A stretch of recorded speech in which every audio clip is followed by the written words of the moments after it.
This video is about the saxophone embouchure, which is everything that's going on with your mouth when playing the saxophone.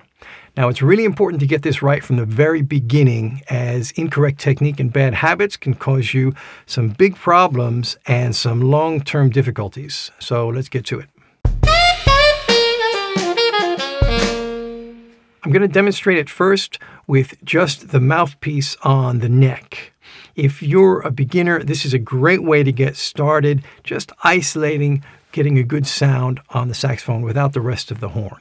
If you haven't already done so, take 2 minutes right now and go watch my video about how to put a reed on the mouthpiece correctly. The link is on the screen. This is extremely important to do right before you get started. When we put the mouthpiece into our mouth, we're going to have our top teeth in contact with the top of the mouthpiece. Like that. This is going to anchor the mouthpiece to your body, to your head, and keep things from moving around. Now, you're going to want to put the mouthpiece into your mouth about to the point where the reed comes into contact with the rest of the mouthpiece.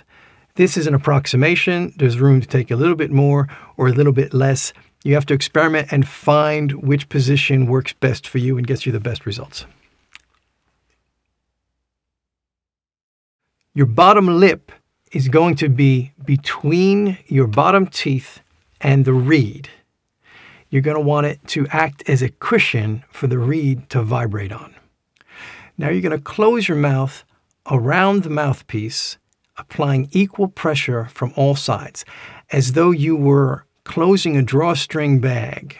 This is going to make your bottom lip very fleshy and bunched up, which is what we want. Now, don't bite down too hard on the reed. You only want to apply firm pressure equally from all sides, but especially concentrate on bringing the corners of your mouth in.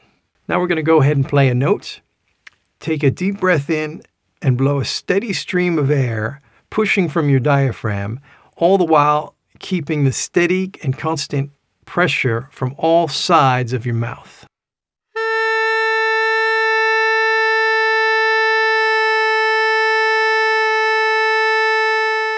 Play that note for as long as you can hold it.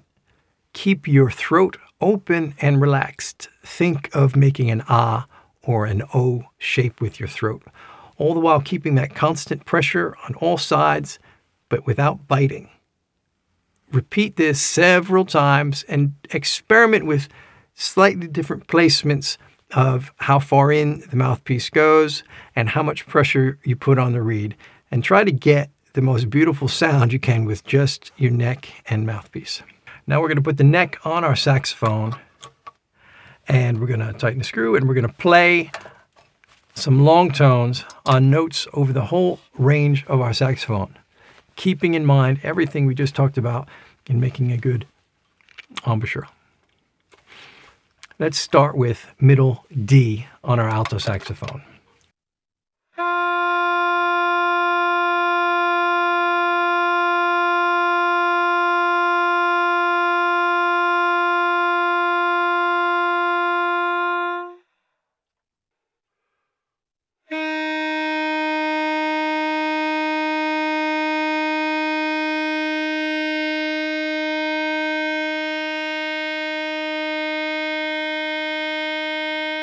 Now practice playing long tones in this way over the entire range of your saxophone. It's normal for the muscles in your mouth and face to get tired as you play. You're going to have to play every day to build strength. You'll notice that as your embouchure tires, the corners of your mouth are going to pull back into a bit of a smile. This is going to make your sound get thinner and less controlled. There's no point in continuing to play when you've got an exhausted embouchure. You're just going to develop bad habits. Best thing to do is to take short, frequent breaks as you need them.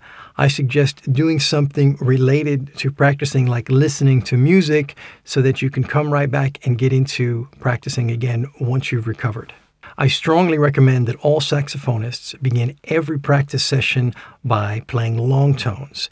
This is to strengthen your embouchure muscles, develop control, and build a beautiful sound. Everyone's physiology is different. Some people have more of an overbite, some people have more of an underbite. Lip size varies from person to person. The shape and size of your head and jaw all contribute to your individual sound. Every saxophonist needs to play a lot and experiment in order to find their personal embouchure.